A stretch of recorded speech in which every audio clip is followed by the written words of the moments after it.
I sat perfectly still at my dining room table, my hands folded in front of a thick manila envelope. The clock on the wall ticked loudly in the silence. 11:47 p.m. Any minute now, Marcus would pull into our driveway, expecting to find an empty house and a grieving widower's story to tell. But I was here, alive, waiting. The headlights swept across our living room window, and I heard his car door slam shut. My heart pounded, but I forced myself to stay calm. After what he did to me 3 days ago, I deserved this moment. 3 days ago, I was screaming his name in complete darkness. Marcus! Marcus, please come back! My voice echoed through the empty forest as his red taillights disappeared around the bend. The sound of his engine faded until all I could hear was my own panicked breathing and the rustling of leaves in the wind. He had rolled down his window just before driving away, his face twisted with a smile I'd never seen before. "Let's see if the wolves like you, Sarah," he shouted, laughing like it was the funniest joke in the world. "Don't worry. I'll make sure to cry real tears at your funeral." I remember standing there in that clearing, surrounded by towering pine trees that blocked out the moon. My phone had no signal. I was wearing just a light sweater and jeans because Marcus told me the cabin would be warm. There was no cabin. There was nothing but darkness and the distant sound of something howling. This was supposed to be our romantic getaway, I had whispered to myself, shivering as the temperature dropped. Our anniversary trip. But even as I said it, I knew the truth. The way Marcus had been acting for weeks, the secretive phone calls, the nervous energy, the way he insisted I didn't need to pack much for our trip, the way he kept asking weird questions about my life insurance policy, claiming he was just making sure we were covered. I should have trusted my gut when he refused to tell me exactly where we were going. "It's a surprise, babe," he kept saying. "Just trust me." Trust him? What a joke. Now I heard his key in the front door, and I straightened my shoulders. The envelope in front of me contained everything, every piece of evidence that would destroy the lie he was about to tell. The door opened, and Marcus stepped inside, already pulling out his phone. He was probably planning to call 911 to report his wife missing after their romantic cabin trip went wrong. Poor Marcus, so worried about his beloved Sarah who mysteriously vanished in the woods. But then he saw me. His phone clattered to the floor. His face went completely white, like he was seeing a ghost. In a way, I guess he was. "Sarah?" His voice cracked. "But how? You're supposed to be dead?" I finished for him, my voice steady and cold. "Yes, Marcus. I was supposed to be dead. Eaten by wolves, maybe. Or just lost forever in those woods where nobody would ever find my body." He took a step backward, his eyes darting around the room like he was looking for an escape route. "I don't know what you're talking about. I've been looking for you everywhere. I was about to call the police." I almost laughed. Even now, caught red-handed, he was still trying to lie. "Sit down, Marcus." I gestured to the chair across from me. "We need to talk." "Sarah, you're scaring me. Where have you been? I went back to look for you, but you were gone, and I thought maybe you went for a walk and got lost, so I came home to get help and—" "Sit down." Something in my voice made him stop talking. Maybe it was the fact that I wasn't crying or begging or acting like the scared little wife he expected me to be. Maybe it was the way I was looking at him, not with love or relief, but with the cold stare of someone who finally saw him for what he really was. He sat down slowly, his eyes fixed on the envelope between us. "What's that?" he asked, though I could tell he already suspected. I smiled for the first time in days. "Your confession, Marcus, everything you thought you'd gotten away with." 3 weeks earlier, I was washing dishes in our sunny kitchen when Marcus wrapped his arms around me from behind. His chin rested on my shoulder, and for a moment, everything felt normal. Perfect, even. "I have a surprise for you," he whispered in my ear, his breath warm against my neck. I turned in his arms, soap bubbles still clinging to my hands. "What kind of surprise?" Marcus grinned, that boyish smile that made me fall in love with him 4 years ago. "Our anniversary is coming up, And I want to do something special. Really special. He pulled out his phone and showed me pictures of the most beautiful log cabin I'd ever seen. It sat on the edge of a crystal-clear lake, surrounded by tall pine trees and mountains in the background. The photos looked like something from a travel magazine. "Marcus, it's gorgeous. Where is it?" "About 3 hours north of here. I found it online. It's this hidden gem that hardly anyone knows about. No cell service, no distractions, just you and me and nature." I studied the pictures more carefully. The cabin looked cozy and romantic, with a stone fireplace and a deck overlooking the water. "It looks expensive." "Don't worry about that." Marcus kissed my forehead. "You're worth it. We both need this. Things have been so stressful lately with work and everything." He was right about the stress. Marcus had been working late almost every night for the past 2 months. When I asked about it, he said his insurance company was going through reorganization and everyone had to put in extra hours. Some nights he didn't come home until after midnight, claiming he fell asleep at his desk. "When would we go?" I asked, already imagining us sitting by that fireplace, talking and laughing like we used to. "Next weekend. I already requested the time off." Something small nagged at me. "You already requested time off? Before asking me?" Marcus's smile flickered for just a second. "I wanted to make sure I could get the days before I got your hopes up. You know how crazy my schedule has been." That made sense, I told myself. Marcus was always thoughtful like that, planning ahead to make sure our time together was protected. Over the next few days, I noticed Marcus spending a lot of time on his laptop, researching our trip. Whenever I walked into the room, he would quickly close whatever he was looking at. "What are you working on?" I asked one evening, settling onto the couch next to him. "Just looking up hiking trails and stuff.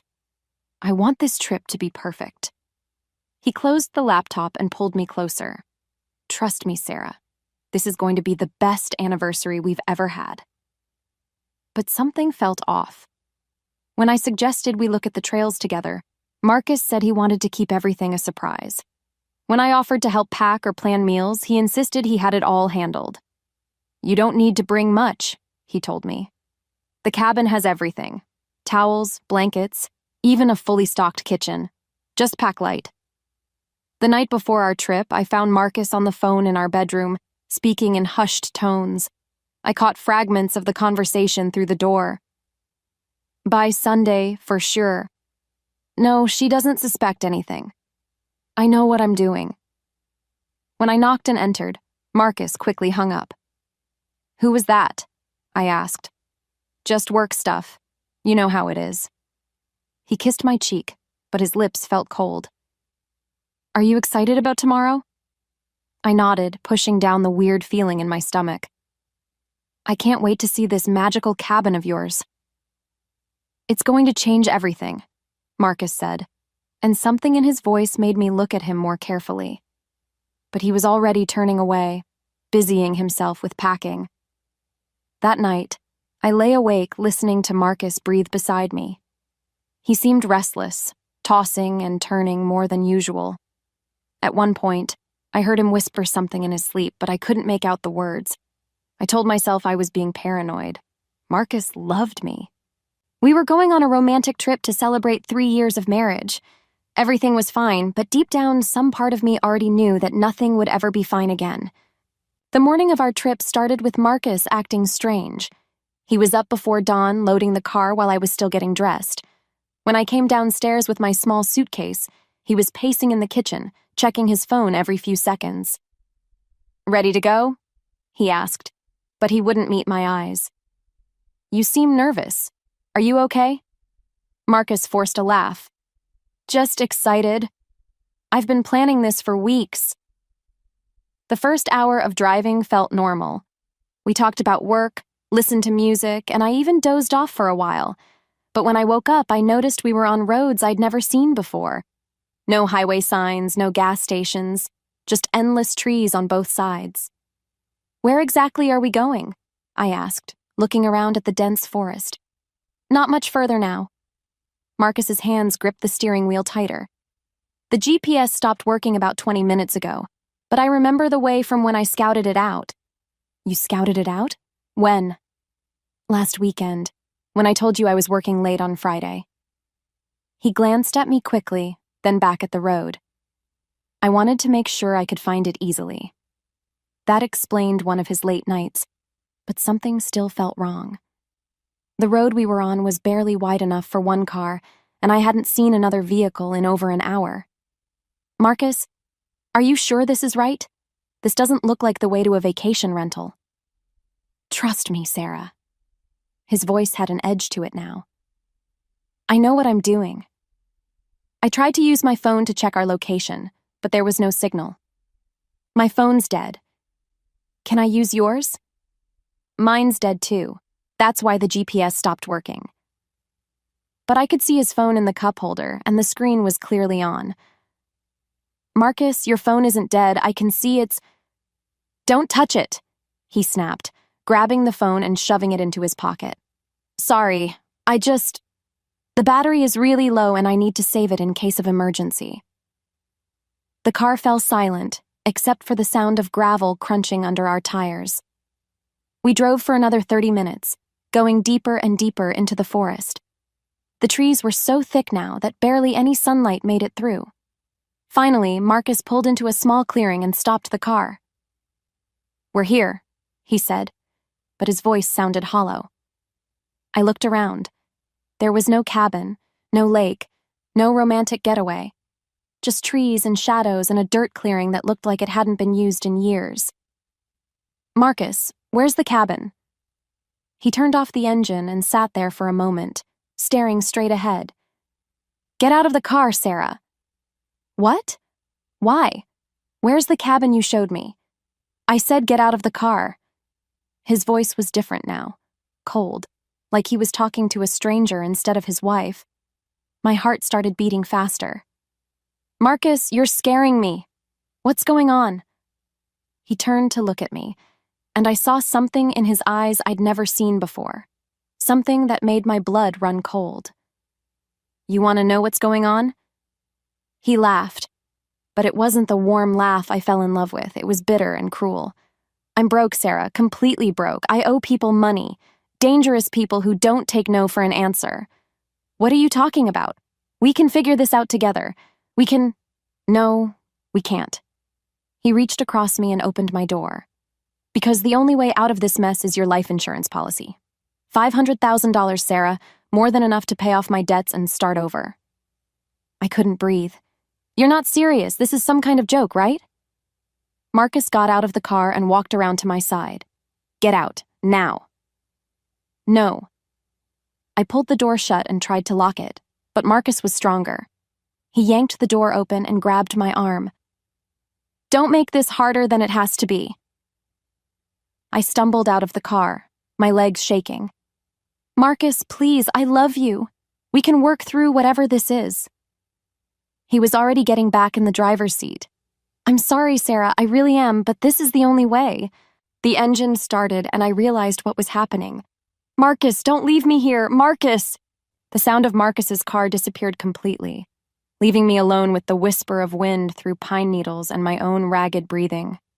I stood in that clearing for what felt like hours, calling his name until my voice went hoarse, hoping this was all some terrible nightmare. But as the sun began to set, reality hit me like a punch to the stomach. My husband had just tried to kill me. The temperature dropped fast once darkness fell. I had no flashlight, no warm clothes, and no idea which direction led back to civilization. Every shadow looked like something dangerous, and every sound made me jump.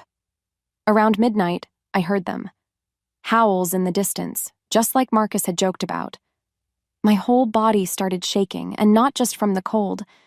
I found a large tree and pressed my back against it, trying to make myself as small as possible. The howling got closer. I could hear branches snapping somewhere in the darkness, like something big was moving through the forest.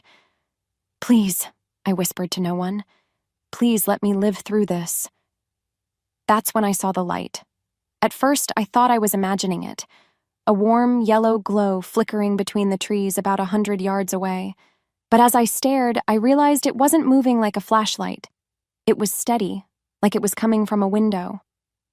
I had two choices: stay here and hope the wolves weren't as close as they sounded, or walk toward that light and pray it meant safety. The howling decided for me. I stumbled through the darkness, tripping over roots and branches, following that precious light. As I got closer, I could see it was coming from a small log building. Not the fancy cabin from Marcus's photos, but a simple ranger station with smoke coming from its chimney.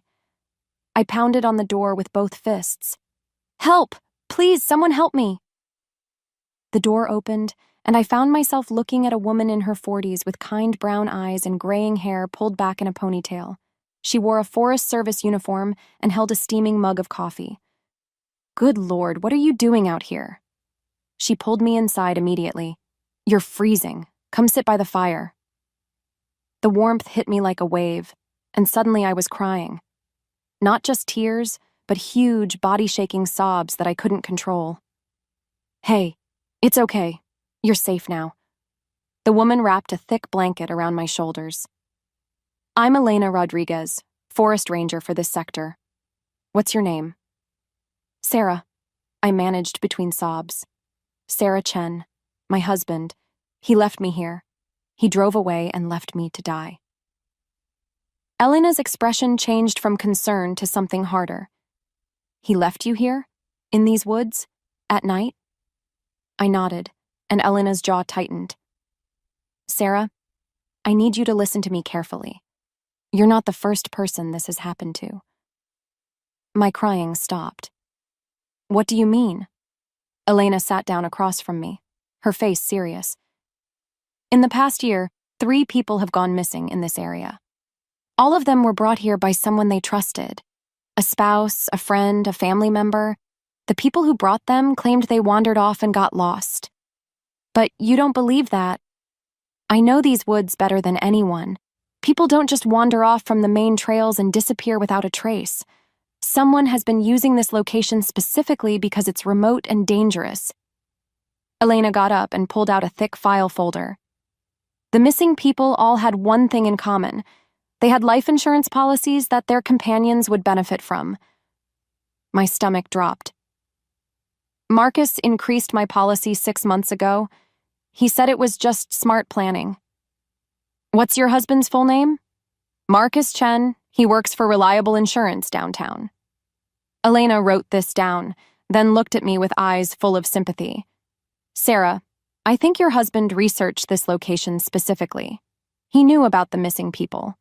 He knew that if your body was never found, he could collect on your insurance after having you declared dead." The room spun around me. "But why? We were happy. I thought we were happy." "Money makes people do terrible things. But here's what your husband didn't count on. Me.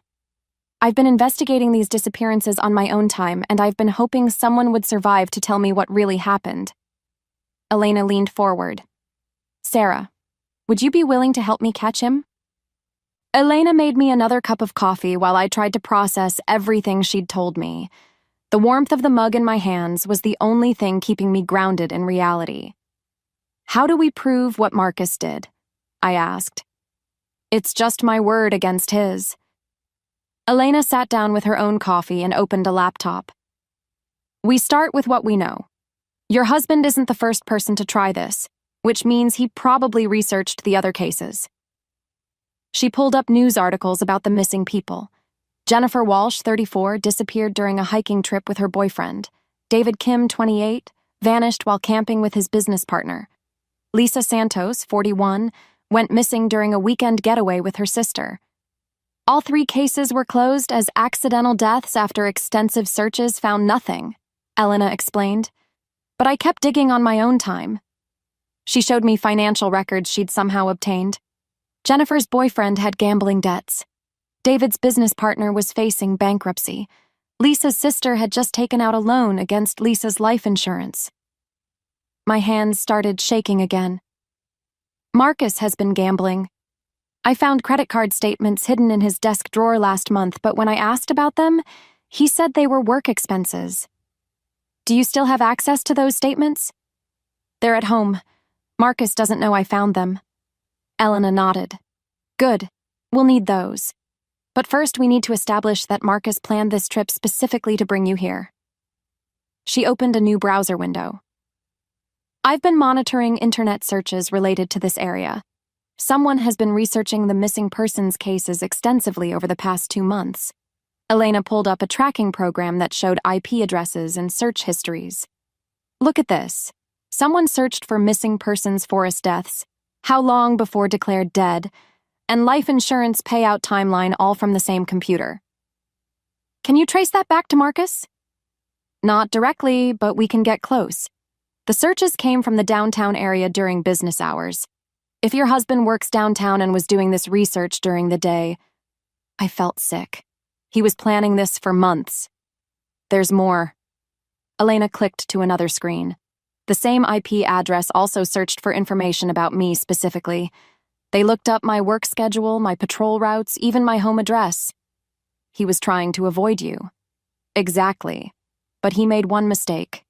He didn't know I've been staying at this station overnight for the past month, watching for exactly this kind of situation. Elena closed the laptop and looked at me seriously. Sarah, I need to ask you something difficult.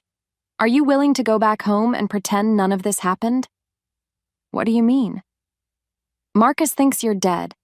He's probably already started his grieving husband act, maybe even called the police to report you missing. If you show up alive, he'll just claim you got lost and he's been searching for you. I understood what she was suggesting. You want me to catch him in the lie. I want you to get him to confess. If he thinks he got away with it, he might let his guard down, especially if you confront him with evidence. Elena pulled out her phone. I have a contact at the police department, Detective Morrison. He's been frustrated with these missing persons cases too. If we can get Marcus to admit what he did on recording, Morrison can arrest him. But what if Marcus gets violent when he sees me? What if he tries to hurt me again? You won't be alone. Morrison and I will be right outside, listening to everything. The moment Marcus threatens you or admits to what he did, we'll be there.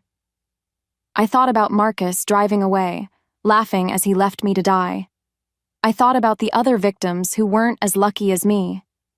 I thought about what would happen to the next person if we didn't stop him. What do I need to do? Elena smiled for the first time since I'd met her. First, we gather all the evidence we can. Then we set a trap that Marcus won't be able to resist walking into. She handed me a small recording device. This goes in your pocket when you confront him. And Sarah? Yeah?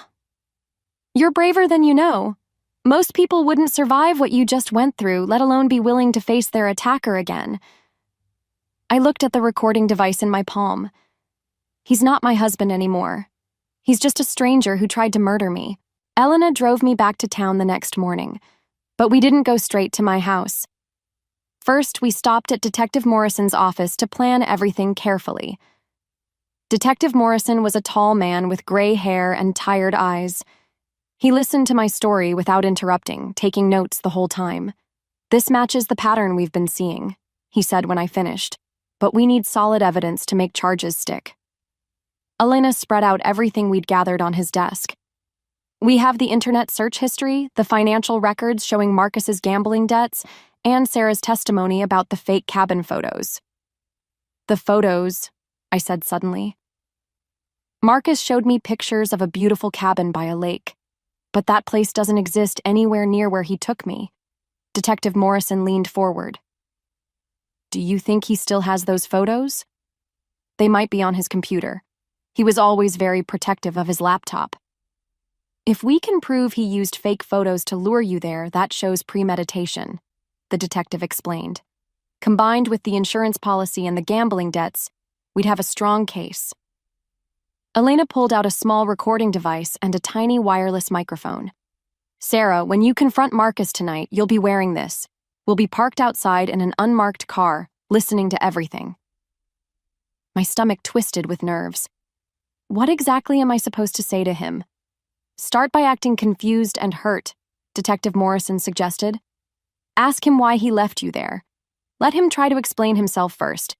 People who think they're smart often talk too much when they're trying to cover their tracks. Elena nodded. Then gradually reveal what you know. Show him the evidence piece by piece. The goal is to get him so rattled that he admits what he really planned. What if he gets violent? We'll be listening for any sign of trouble, Detective Morrison assured me. The moment his voice changes or we hear anything that sounds threatening, we're coming in. We spent the next hour rehearsing what I would say and how I would react to different responses from Marcus. Elena taught me how to position myself so the microphone would pick up everything clearly. Remember, she said, Marcus thinks he's won. He believes you're dead, and he's about to collect $500,000. That confidence might make him careless. Detective Morrison handed me a manila envelope. Put all the evidence in here, the credit card statements, printouts of the search history, everything. When you're ready to confront him with proof, slide this across the table. The visual impact will be powerful. At 6 p.m., Elena drove me to my neighborhood and parked 2 blocks away. Detective Morrison was already positioned in an unmarked car across from my house. Marcus's car isn't there yet, Elena observed. That's good. You'll have time to set up. I walked to my front door on shaking legs. The house felt different somehow, like it belonged to strangers. I went straight to Marcus's desk and found the hidden credit card statements just where I'd left them. Gambling websites, cash advances, payments to people with names I didn't recognize. I arranged everything in the manila envelope, then sat at our dining room table to wait. The recording device felt heavy in my pocket, and the tiny microphone was clipped inside my collar where Marcus wouldn't see it. At 11:30 p.m., I heard his car in the driveway. Through the window, I watched Marcus sit in his car for several minutes before getting out. Even from a distance, I could see he was practicing his facial expressions, preparing to play the role of a worried husband. He walked slowly to the front door, his shoulders slumped like he was carrying the weight of grief. If I didn't know better, I might have believed he was genuinely devastated. Marcus put his key in the lock, took a deep breath, and opened the door. The moment he saw me sitting at the table, his carefully practiced expression crumbled. His face went completely white and his phone clattered to the floor. "Hello, Marcus," I said calmly. "We need to talk." In my pocket, the recording device captured every word as my husband's perfect plan began to fall apart. Marcus stood frozen in the doorway, staring at me like I was a ghost. His mouth opened and closed several times before any words came out. "Sarah... but... how... you're supposed to be..." He couldn't finish the sentence. "Dead?" I said, keeping my voice steady. "Yes, Marcus. I was supposed to be dead. Eaten by wolves, maybe. Or just lost forever in those woods where nobody would ever find my body." He stumbled backward, his face pale as paper. "I don't know what you're talking about. I've been looking for you everywhere. I was about to call the police." Even now, caught completely off guard, he was still trying to lie.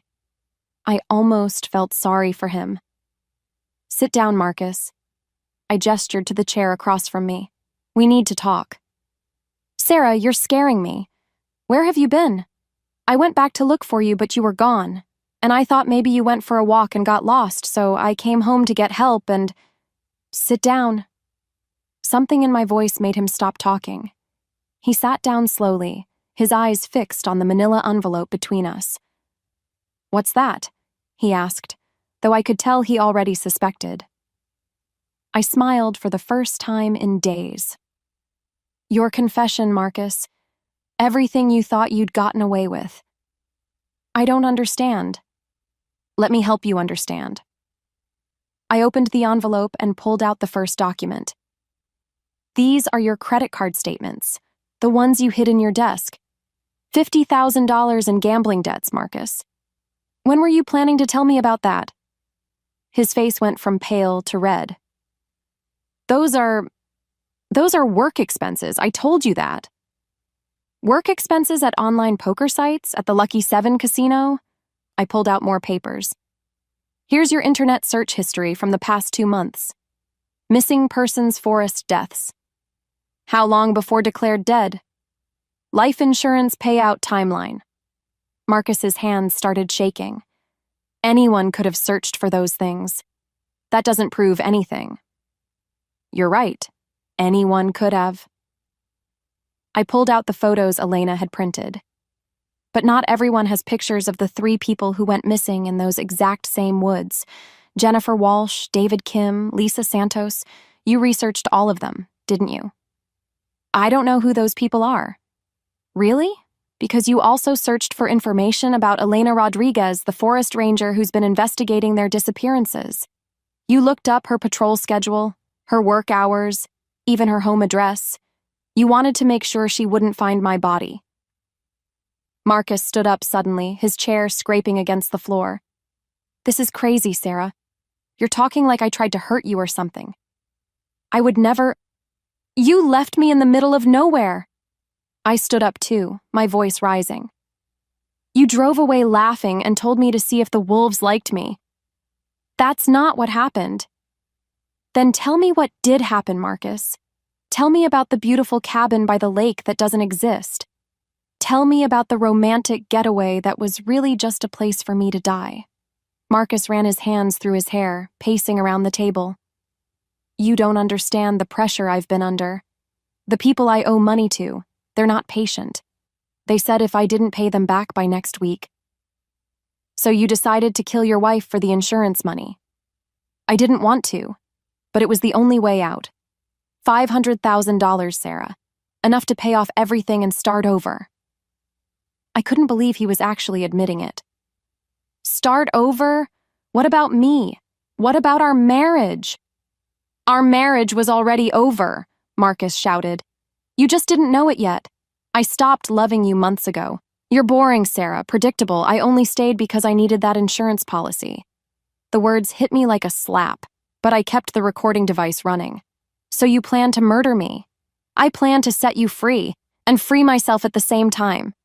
It would have been quick, the cold, maybe the animals. You wouldn't have suffered long. How generous of you.